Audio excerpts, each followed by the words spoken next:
Hey guys, this is Michael, your property guy again, and I'm going to share a little bit more about property investments today, mainly on the topic of a lot of people asking, why do I buy properties and why should you buy properties? I'm going to tell you one sweet answer to it right now, and here it goes.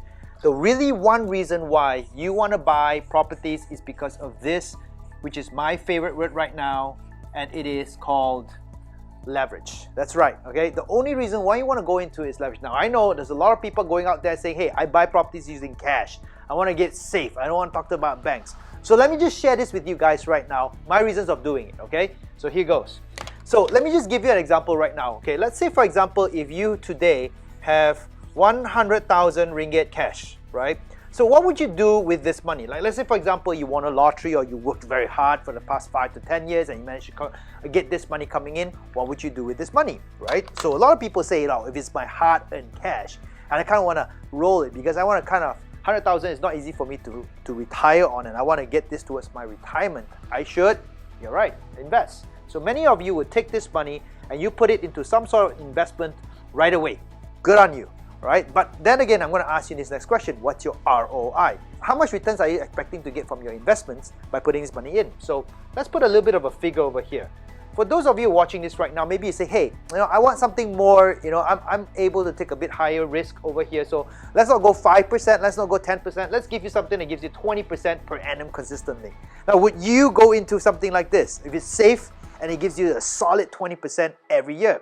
And most of you are probably nodding your head right now saying, yeah, heck, Michael, this is cool. I'm going to go into this because this would give me, a returns of 20,000 coming in per year, right? Cool, right? Sold. You're going to do something like this.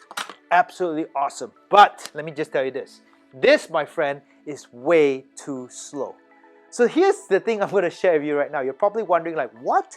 What is this guy talking about right now? So let me explain my reason why. The real reason why I tell you this is because this, my friends, is a slow way of investment. What if I could show you a faster way of doing this? And you see, most of the time what happens over here is I like to use the word leverage. The goal is this, to see how much further does this money go. So what do you do if you want to get this money to go real fast, right? The first question I will ask a lot of investors today is this: who has more money, you or the bank? And the answer is always this, right? The obvious answer is the bank. Michael, the bank has got more money than me, okay? And I want to get the bank's money to work for me. So the biggest thing that I want to share with a lot of investors to do is always leverage off the bank. Because if you can get that from the bank, my friends, you can get this money to work for you much faster. So use the bank's money. Now, why do I say that right now? Is because instead of investing straight away, go out there and get money from the banks. And the way how you're going to do it is by getting a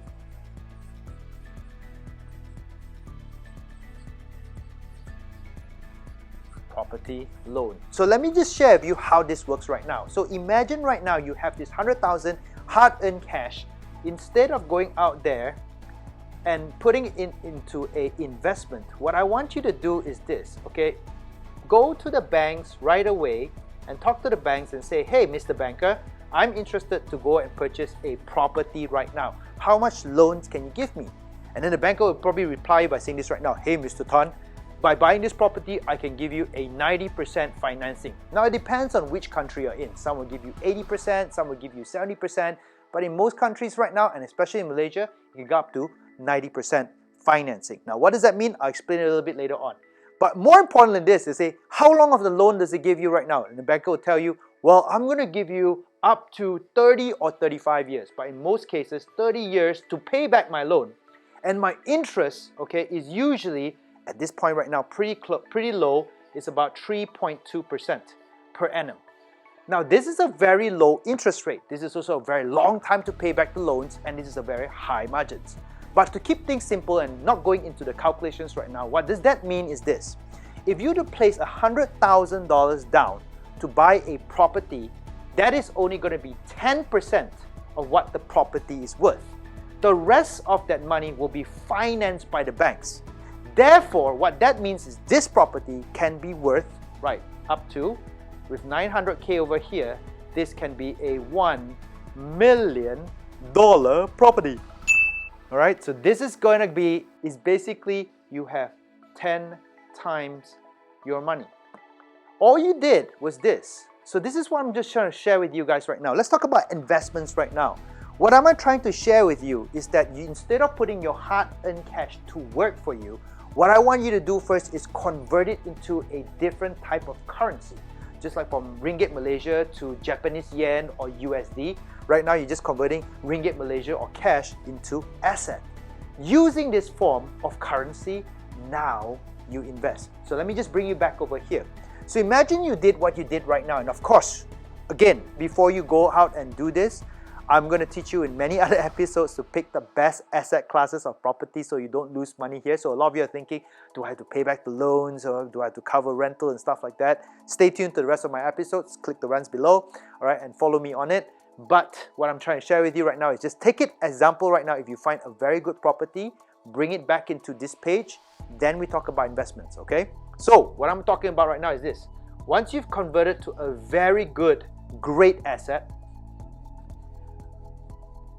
and I'm going to show you how to pick that deal. But now that you've picked a good asset, right, it has now increased your investment ratio. Instead of 100,000 ringgit, now it's become 1 million. You have now, congratulations, you've been able to 10x your money. Now, my friends, you invest.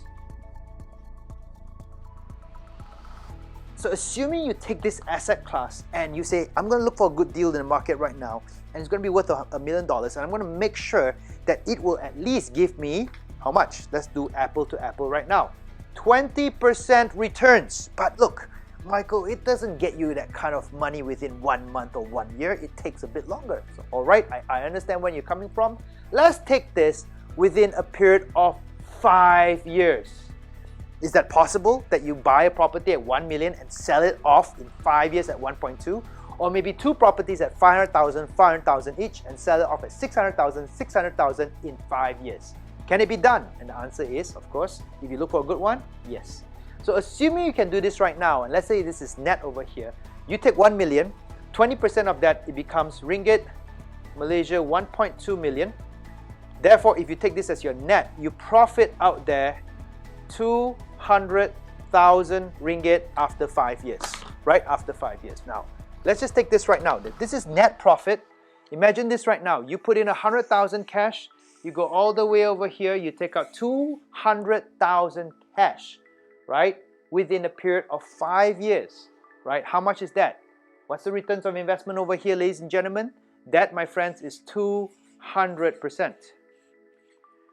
Now, of course, you say, Michael, it's 5 years down the road. But take this and divide by 5 years. Okay, on a simple interest, you still make 40% per year. On a simple interest, not compounding. Okay? So, as you can see, the only reason why I buy into properties as an investment is because of this great thing over here, which makes me money because I get the money from the banks, finance my assets, I go and invest into it, get my returns coming back, and my returns, my friends, work so much harder for me that all I need to do right now is this, find the right deal to get into it, and I get 40% or more returns in a year. So this is one of the reasons why I go into properties. If you've liked what I've shared with you guys right now, you want to learn more, click the subscribe button below and follow me as I share with you more tips.